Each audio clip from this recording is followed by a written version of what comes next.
In the Ravendale community on Detroit's east side, neighbors look out for each other, in good times and bad. And so when there was an explosion at Keena Yeldell Harrison's house on Maiden Street, she knew she wouldn't have to suffer through this alone. All my neighbors came to help me. One of the first on the scene was Ravendale's biggest champion, Toni McIlwain.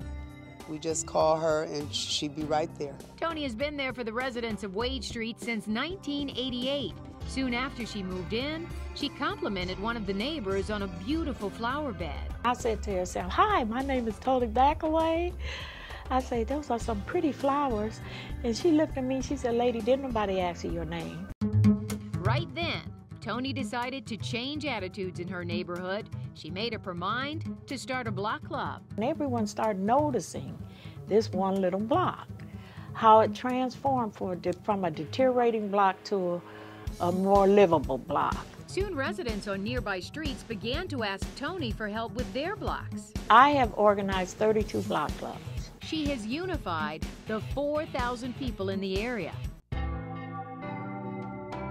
How did Toni become such a unifying force?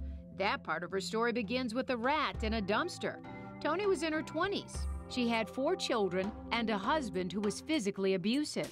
I was shot once in the head, and I ended up living on the streets of Detroit. There was a grocery store that occasionally gave her food for the kids. One day this store was closed, and I remember walking around to the alley looking in the dumpster for food.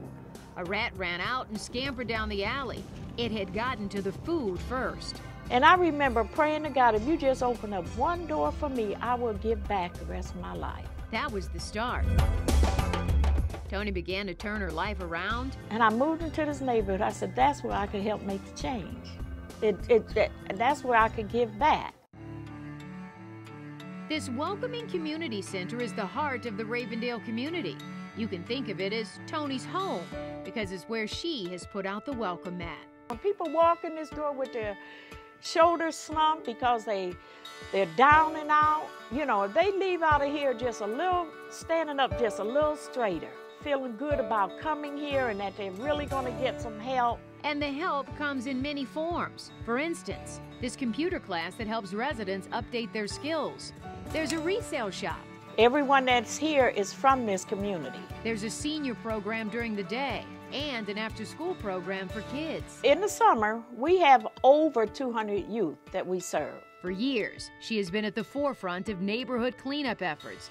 When tensions ran high between store owners and residents, Toni brought the two sides together and helped develop a code of conduct for each.